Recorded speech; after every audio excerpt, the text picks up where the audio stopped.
And you are the biggest James Bond fan. You've got to be amongst the biggest James Bond fans on the planet, right? You know what the weird thing is, though? It started out a Connery thing and morphed into a Bond thing. Yeah. So it's still a bit of both. I mean, Sean Connery to me is an idol. Even though he's not maybe the best favorite person on your planet, but he's no legend. But he's still. I mean, he's Sean Connery. but of course, Miss Moneypenny, you see the best. You have it in your sights.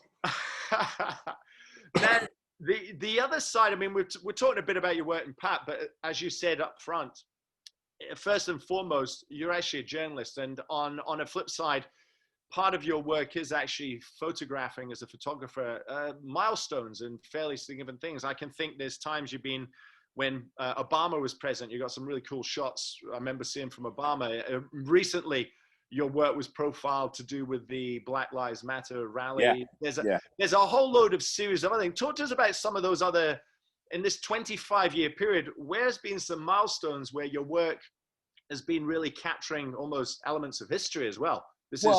You know, that's been a fairly recent thing, I think, because before I didn't really care, right? You know, before I was just, you know, I was out for the money. It's just I mean, the actual thing is, I actually don't consider myself a great photographer.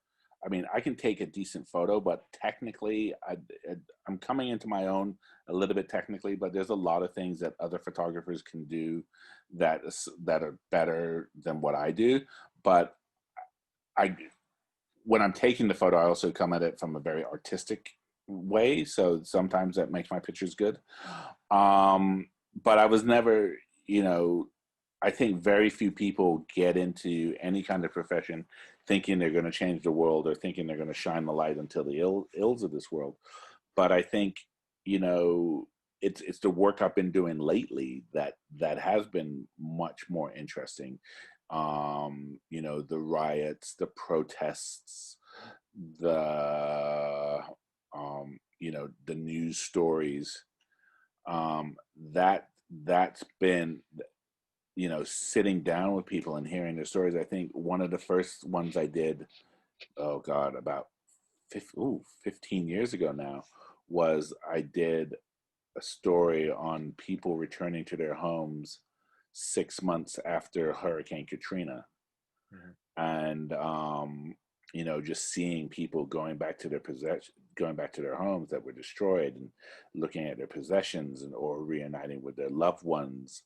Those were the stories that touched my heart and just said, you know what, there's got to be more to it than just chasing celebrities. You've got to connect. You've got to connect with your subjects. You've got to tell their stories. Everybody has a story to tell, and everybody's story is valuable and needs to be heard.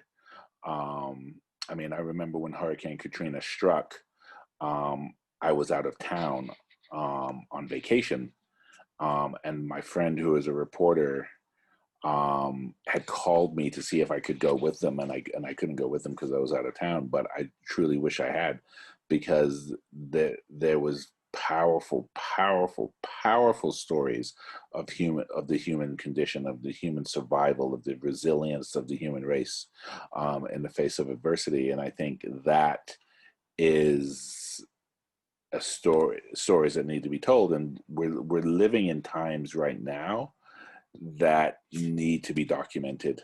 I think you can look back to any period of time and see that throughout the years there's been upheaval and there's been change, and it needs to be documented, because if it doesn't, people forget it. You know, if there was no newsreel, if there was no pictures of the Holocaust, people would have forgotten it. You know, I mean, I'm sure there's probably maybe a handful of people now who are alive during the Holocaust, old enough to remember it. What happens when those people are gone? What do you look at to be able to inform future generations of you know, the successes of the past, of the evils of the past, of the triumphs of the past? And I think now, as a photographer, it you know, like I said, celebrities come and go. I mean, it's like can't even go to the movies now at the moment. So you have to be able to tell stories about the human condition, because there's a hell of a lot more to it than what, you know, Tom Cruise was having for lunch.